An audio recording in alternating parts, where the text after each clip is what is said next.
Budget सरकार का पहला लेखानुदान वित्त मंत्री दिया कुमारी ने पेश किया और इस दौरान छोटे बजट में बड़ा पैकेज देखने को मिला। भजनलाल सरकार ने कई बड़ी घोषणाएं की, जनता की उम्मीदों को पूरा किया। युवाओं के लिए 70,000 नई भर्तियों की घोषणा कर दी। वहीं बुजुर्ग और महिलाओं की पेंशन में 150 रुपए का इजाफा किया गया।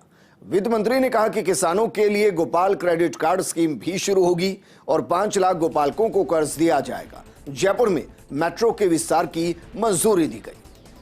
तो बड़ी बातें आपको बता रहे हैं, बड़ी बातें जरा देखिए। ईआरसीपी के लिए 45,000 करोड़ का बजट हुआ है। अब 13 की जगह 21 जिलों को ईआरसीपी का पानी मिलेगा।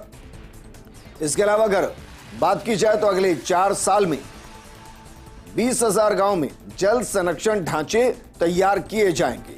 5 लाख घरों में वाटर हार्वेस्टिंग स्ट्रक्चर को लगाया जाएगा, तैयार किए जाएंगे। इसके अलावा अगर बात करें तो राजस्थान इंफ्रा मिशन के लिए 2,000 करोड़ का प्रावधान किया गया है। वहीं आगामी दिनों में 70,000 पदों पर भर्ती होगी। इससे अलग अगर बात की जाए तो वार्षिक कैलेंडर भी जारी किया जाएगा। सभी संभागों पर युवा साथी केंद्र बनाए जाएंगे और इसके जरिए भी रोजगार के अवसर पैदा होंगे, युवाओं को रोजगार मिलेगा। वहीं अगर बात करें आरपीएससी की, आरएसएसबी की, तो भर्तियों का वार्षिक कैलेंडर जारी होगा। ये पूछने की जरूरत नहीं होगी कि परीक्षा कब होनी है। लाडो प्रोत्साहन योजना की भी घोषणा की गई और इस घोषणा के तहत लड़की होने पर 1 लाख का बीमा सरकार कराएगी। मेट्रो लाइन का विस्तार किया जाएगा और ये फेज 2 मेट्रो का होगा, जिसको हरी झंडी दी गई है। ये बड़ी बातें हम आपको बता रहे हैं। जीएसडीपी में 30% हिस्सा कृषि और अलाइड को। तो बजट की बड़ी बातें, जिस तरीके से 4,86,000 करोड़ के आसपास का बजट पेश किया गया है, उसके बाद राजस्थान का हर हिस्सा ये महसूस कर रहा है कि उसके लिए बहुत कुछ इस बजट में। लेकिन अब आपको ग्राफिक्स के जरिए समझाते हैं कि किस सेक्टर को दरअसल क्या कुछ मिला है। सबसे पहले बात करते हैं इंफ्रास्ट्रक्चर की।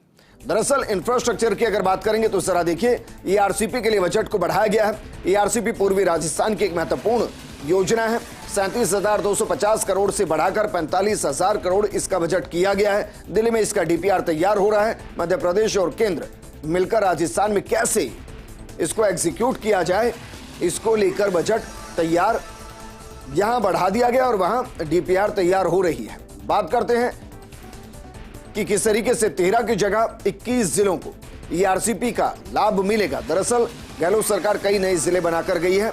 उससे इतर भी कई ऐसे जिले होंगे जो अब इसको नहर जोड़ो परियोजना के जरिए कनेक्ट करते हुए कई जिलों को इससे फायदा होगा। ये दरअसल हम बात करें इंफ्रास्ट्रक्चर बजट की। इसके अलावा अगले 4 साल में 20,000 गांव में जल संरक्षण ढांचे बनाए जाएंगे और उससे न सिर्फ भूजल ऊपर आएगा, बल्कि दुआ कीजिए कि जो डार्क जोन है वो भी कम हो।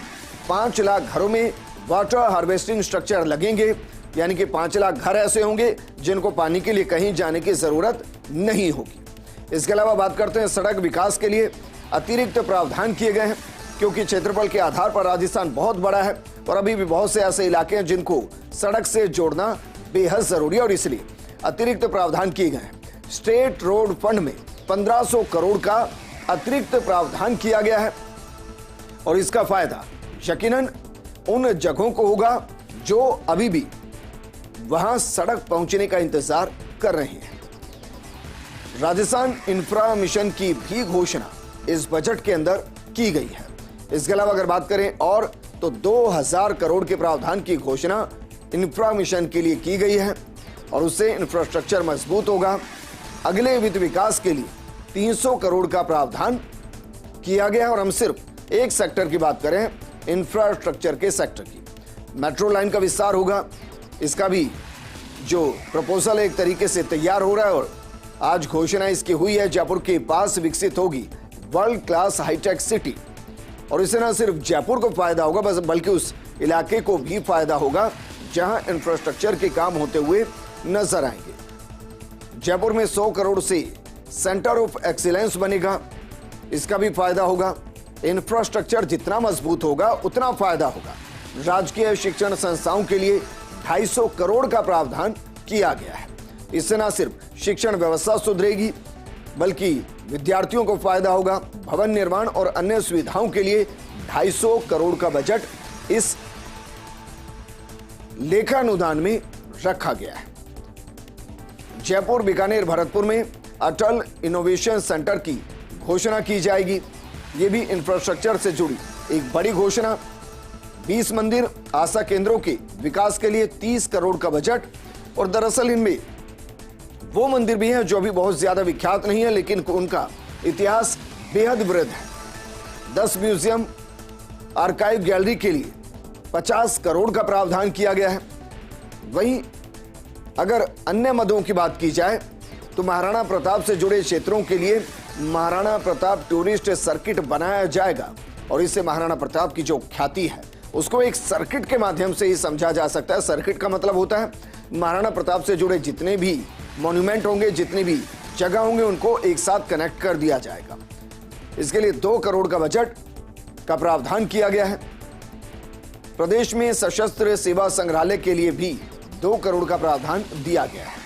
इसके अलावा अगर बात की जाए Rajasthan economy revival task force का गठन करने की भी घोषणा की गई और यह महत्वपूर्ण है। निवेशकों के लिए टोल फ्री हेल्पलाइन नंबर जारी किया गया ताकि निवेशक आसानी से अपनी जानकारी, जिज्ञासाएं शांत कर सके, जानकारी जुटा सके। सभी जिलों में आदर्श रजिस्ट्रेशन केंद्र स्थापित किए जाएंगे। वहीं अगर बात करें बाकी घोषणाओं की तो फिर बात करते हैं इंडस्ट्री, बात करते हैं उद्योग सेक्टर की। तो जरा देखिए क्या क्या घोषणाएं की हैं। Rajasthan economy revival task force की घोषणा की गई है और यह महत्वपूर्ण है। इससे दरअसल यह पता चलेगा कि आर्थिक दृष्टिकोण से हमें कैसे मजबूत होना है, किन सेक्टर पर फोकस करना है। पुराने मामले निपटाने के लिए एमनेस्टी योजना, यह भी एक महत्वपूर्ण योजना है। इसका भी फायदा उद्योगपतियों को भी होगा और साथ में सरकार को भी होगा। देय कर और ब्याज में छूट के प्रावधान किए गए हैं। इसके अलावा इंडस्ट्री बजट में क्या है, विभिन्न क्षेत्रों के लिए एमनेस्टी योजनाएं लागू होगी। ईज ऑफ डूइंग बिजनेस पर भी फोकस रहेगा और सरकार का फोकस रहता है यहां किस तरीके से इसको और ज्यादा सरल किया जाता है, इस पर सभी का फोकस रहेगा। वहीं अगर बात करें online integrated tax management system की तो उसको व्यापक किया जाएगा और इससे व्यापारियों को काफी फायदा होगा और सरकार को राजस्व भी मिलेगा। चीनी और गुड़ पर मंडी शुल्क को समाप्त किया गया है। ये एक ऐसा कदम जिसका सीधा फायदा किसानों को होगा। वहीं अगर बात करें लैंड टैक्स खत्म करने की तो इस पर भी बड़ा फैसला हो गया है और ये एक अच्छा फैसला है। केवल 10% लैंड टैक्स अब चुकाना होगा। इसका फायदा होना है। स्मार्ट कार्ड समाप्त कर ई लाइसेंस की व्यवस्था की जा रही है। अब इसको कैसे एग्जीक्यूट किया जाएगा देखना होगा। माइनिंग एमनेस्टी योजना में 96% तक की छूट दी जाएगी। ये भी एक बड़ी घोषणा है जो इंडस्ट्री से जुड़ी है। वही निवेशकों के लिए टोल फ्री हेल्पलाइन नंबर जारी किया गया है, वो आसानी से जानकारियां जुटा सकते हैं। जिलों में 24 घंटे काम करने वाले आदर्श स्टेशन शुरू किए जाएंगे जो 24/7 काम करते रहेंगे, गति मिलेगी उससे। फूड पार्क और हॉर्टिकल्चर हब भी बनेंगे और इनसे भी किसानों को फायदा होगा या फिर कहीं कृषि आधारित जो उद्योग हैं उनको फायदा होगा। 500 कस्टमर हायरिंग सेंटर भी इंडस्ट्री बजट का हिस्सा रहे। लेकिन हम बात कर रहे थे खेती की, किसान की, तो चलिए देखते हैं कृषि और किसान इस सेक्टर को इस बजट में क्या मिला है। किसानों के बच्चों को केजी से पीजी तक की शिक्षा फ्री मिलेगी। हालांकि इसमें कुछ राइडर्स हैं, कुछ पैरामीटर्स हैं। जब वो क्लियर होगी तब आसानी से बता पाएंगे कि भाई किस किस को एडमिशन मिलेगा, किस किस को फ्री में एजुकेशन मिलेगी। 9 से 12वीं तक की छात्राओं को 1000 रुपए मिलेंगे। दरअसल प्रोत्साहन राशि है जो दी जाएगी ताकि बच्चियों को ड्रॉप आउट से बचाया जा सके। इससे 70 लाख बच्चों को फायदा होगा और जो ड्रॉप आउट रेट है सरकारी स्कूलों में उसको कम करने की कोशिश इसके जरिए की जा रही है। 2000 करोड़ का राजस्थान एग्रीकल्चर कोष बनेगा। इससे खेती के विकास, खेती की उन्नत किस्म और इसके साथ साथ नवाचार को लेकर पैसा खर्च होगा। किसानों की जिंदगी को आसान बनाने के लिए बेसिकली खर्च होगा। 20,000 फार्म पॉन्ड होंगे। 5,000 किसानों के लिए वर्मी कंपोस्ट, ये भी एक बड़ी घोषणा है। इसके अलावा अगर बात की जाए तो फूड पार्क और हॉर्टिकल्चर हब बनेंगे। लेकिन ये कितने बनेंगे और कहां कहां बनेंगे ये देखना पड़ेगा। 500 कस्टमर हायरिंग सेंटर बनेंगे जो किसानी की समस्याओं को सुनेंगे और उसको तत्काल प्रभाव से दूर करने की कोशिश करेंगे। किसानों को मुफ्त बीज किट दिए जाएंगे, उससे उनकी लागत कम आएगी और साथ ही उन्नत किस्म का बीज उनको मिले जिससे कि फसल की बम्पर पैदावार हो, इस पर फोकस रहेगा। किसान क्रेडिट कार्ड की तर्ज पर गोपाल क्रेडिट कार्ड दिया जाएगा और ये राजस्थान में पहली बार हो रहा है। किसान क्रेडिट कार्ड में 1 लाख रुपए तक मिलता है। गोपाल क्रेडिट कार्ड में भी इस राशि को 5 लाख तक जो परिवार है उनको जोड़ने की कोशिश है। शायद इसमें भी 1 लाख ही कर्ज दिया जाएगा, लेकिन इससे फायदा बहुत होगा। बिल्कुल हर गोपालक को 1 लाख का कर्ज दिया जाएगा और यह संख्या जो 5 लाख परिवारों तक पहुंचने की, या कहें कि 5 लाख किसानों तक पहुंचने की है। अरावली हिल्स क्षेत्र में वृद्ध वृक्षारोपण किया जाएगा। आंकड़ा इस साल का जो रखा गया फाइनेंशियल ईयर का, वो लगभग 4 करोड़ पौधे लगाने का रखा गया है। 30,000 हेक्टेयर में वृद्ध वृक्षारोपण किया जाएगा, क्योंकि मरुस्थल है। उस मरुस्थल को अगर आपको हरित प्रदेश बनाना है तो फिर पौधे लगाने पड़ेंगे। गोडावन संरक्षण के लिए भी सुरंग का निर्माण होगा, ताकि गोडावन जिनकी संख्या को हम बढ़ा नहीं पा रहे जिस स्पीड से बढ़नी चाहिए और जिसके लिए इनका संरक्षण शुरू हुआ, उसके लिए एक नई व्यवस्था की जा रही है। जसवंतगढ़ में हैबिटेट डेवलपमेंट के कार्य को करने का प्रावधान रखा गया है। इसके अलावा अगर बात की जाए तो 12 लाख किसानों को बीज उपलब्ध करवाए जाएंगे। जो बीज किट जिसका जिक्र हम कर रहे थे, अगले साल उच्च गुणवत्ता के बीज उपलब्ध करवाए जाएंगे। दरअसल ये क्षेत्र आधारित भी होते हैं। GSDP में 30% हिस्सा कृषि और अलाइड को है। ट्री आउटसाइड फॉरेस्ट योजना पर भी फोकस किया जाएगा, ताकि हरियाली को बढ़ाया जाए और 4 करोड़ पौधे वितरित किए जाएंगे। अब जरा सोचिए, अगर 4 के 4 करोड़ बच गए और वो छायादार हो गए तो राजस्थान की सूरत बदल जाएगी। राजस्थान बायोडायवर्सिटी प्रोजेक्ट के लिए भी प्रावधान कृषि और किसान बजट में किया गया। लेकिन इसके अलावा बहुत से सेक्टर हैं। मेडिकल सेक्टर है, महिला युवा बजट, पर्यटन है। इस तरीके से राजस्थान का बजट आया। हम आपको एक सेक्टर के बारे में बता रहे हैं और अब आपको बताते हैं मेडिकल सेक्टर के बारे में कि मेडिकल सेक्टर के अंदर कौन कौन सी घोषणाएं की गई है। जरा देखिए, मुख्यमंत्री चिरंजीवी योजना का नाम बदल दिया गया है। लेकिन नाम बदलकर क्या किया गया है? अब नाम कर दिया गया है मुख्यमंत्री आयुष्मान आरोग्य योजना। ये नाम बदल दिया गया, अंदर बहुत कुछ इसमें अभी तक नहीं बदला गया है। इस योजना में कैंसर का डे केयर इलाज शामिल किया गया है और ये कैंसर पीड़ितों के लिए एक अच्छी खबर है। RGHS में कॉन्फेड के जरिए डायरेक्ट दवाइयों की सुविधा भी मिलेगी, ये भी मेडिकल बजट का हिस्सा है। हाईवे पर एक्सीडेंट में जान बचाने के लिए घोषणा की गई है और घोषणा क्या की गई आपको बता रहे हैं। 25 एडवांस लाइफ सपोर्ट एम्बुलेंस उपलब्ध करवाई जाएंगी, जिससे जिंदगियों को बचाने की मैक्सिमम कोशिश की जाएगी। इसके अलावा अगर बात की जाए मेडिकल सेक्टर में, तो कई ऐसी चीजें हैं जो आपको धरातल पर नजर आएंगी। लेकिन महिला और युवा बजट, महिलाओं और युवाओं के लिए बजट में क्या है ये भी देख लीजिए। लाडली सुरक्षा योजना शुरू करने की घोषणा की गई है। इसमें क्या किया गया है ये हम आपको बता रहे हैं। दरअसल इसमें लाडो प्रोत्साहन योजना जो शुरू की गई है, उसमें किसी भी बच्चे के होने पर 6,500 रुपए दिए जाएंगे। लखपति दीदी योजना के लिए महिलाओं की आय बढ़ेगी। रखा गया टारगेट 5 लाख महिलाओं को लखपति दीदी बनाने का टारगेट रखा गया है। वहीं अगर बात की जाए तो 1 लाख से ज्यादा जिनकी इनकम बढ़ेगी, ये सालाना है। दरअसल ऐसे 5 लाख परिवार होंगे जिनको लखपति दीदी योजना के साथ जोड़ा जाएगा। गरीब परिवार में बेटी पैदा होने पर 1 लाख का सेविंग बॉन्ड मिलेगा, ये महत्वपूर्ण है। प्रधानमंत्री मातृ वंदन योजना के तहत घोषणा की गई है। घोषणा क्या की गई है इसको जरा समझिए।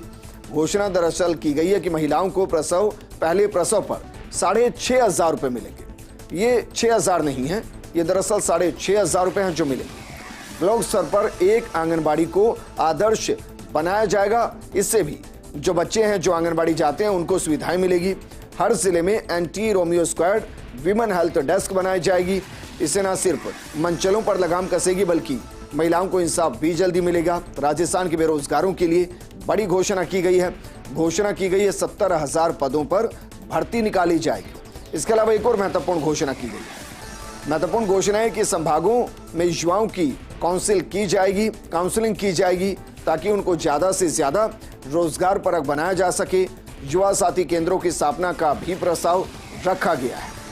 इसके अलावा 10 करोड़ की लागत से युवा साथी केंद्र बनेंगे, इसका भी फायदा युवाओं को मिलेगा। और प्रत्येक संभाग में रोजगार मेले लगाए जाएंगे ताकि काबिलियत के हिसाब से रोजगार मिल सके।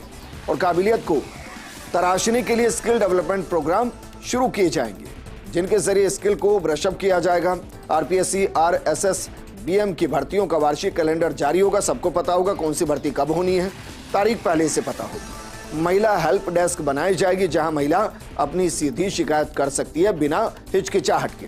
नारी निकेतन में सीसीटीवी कैमरे लगाए जाएंगे ताकि अगर अंदर कुछ गलत हो रहा है तो सीसीटीवी कैमरे के जरिए उसको कंट्रोल किया जा सके। लेकिन राजस्थान पर्यटन प्रदेश भी है।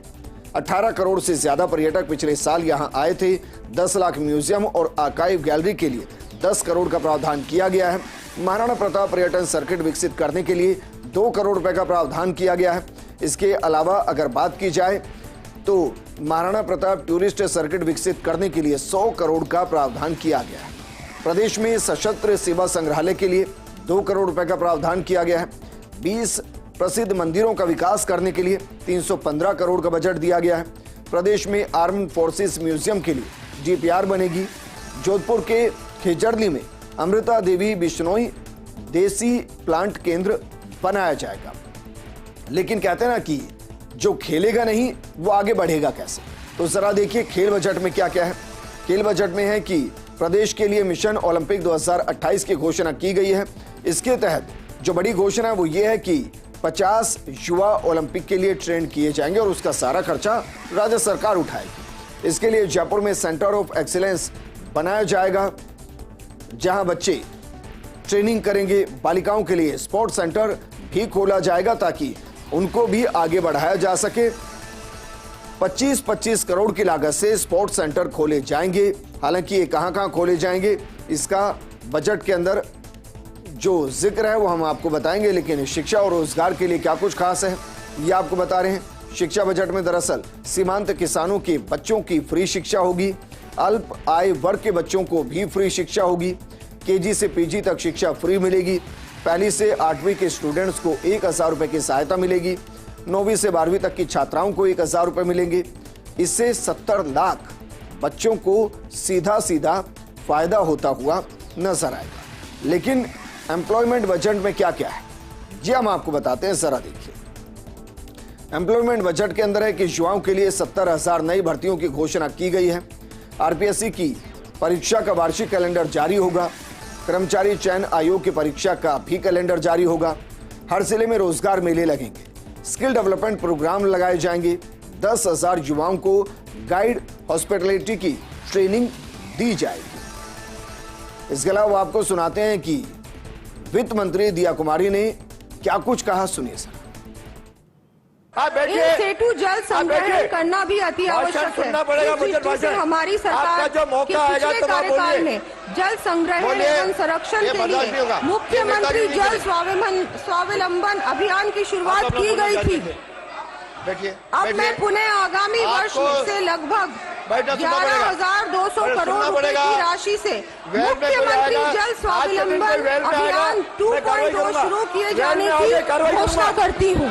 रबी 2023-24 में गेहूं के न्यूनतम समर्थन मूल्य एमएसपी के अतिरिक्त 125 रुपए प्रति क्विंटल बोनस उपलब्ध करवाने का भी निर्णय लिया है। इस पर 250 करोड़ रुपए व्यय होंगे। युवाओं के रोजगार हेतु आगामी वर्ष सरकार के अधीन लगभग 70,000 पदों पर भर्तियां किया जाने की मैं घोषणा करती हूँ। 70,000 पदों पर भर्तियां किए जाने की मैं घोषणा करती हूँ। गौवंश हेतु शेड, खेली का निर्माण तथा दुग्ध चारा बाटा संबंधी उपकरण खरीदने हेतु 1 लाख रुपए तक ब्याज मुक्त शॉर्ट टर्म ऋण उपलब्ध कराने के लिए किसान क्रेडिट कार्ड की तर्ज पर गोपाल क्रेडिट कार्ड योजना प्रारंभ करने की घोषणा करती हूँ। इस योजना में प्रथम चरण में लगभग 5 लाख गोपालक परिवारों को ऋण उपलब्ध कराए जाएंगे। माननीय सदस्यों, और जानकर खुशी होगी कि अब केंद्र सरकार के सहयोग से इस परियोजना को और वृहद रूप देते हुए उपलब्ध पानी की मात्रा बढ़ाई जाएगी तथा पूर्व में अनुमानित परियोजना के लिए आवश्यक राशि 37,250 करोड़ रुपए 37,250 करोड़ रुपए को बढ़ाकर लगभग 45,000 करोड़ रुपए की परियोजना इंप्लीमेंट की जाना प्रस्तावित है। हमने इसको बढ़ाया है।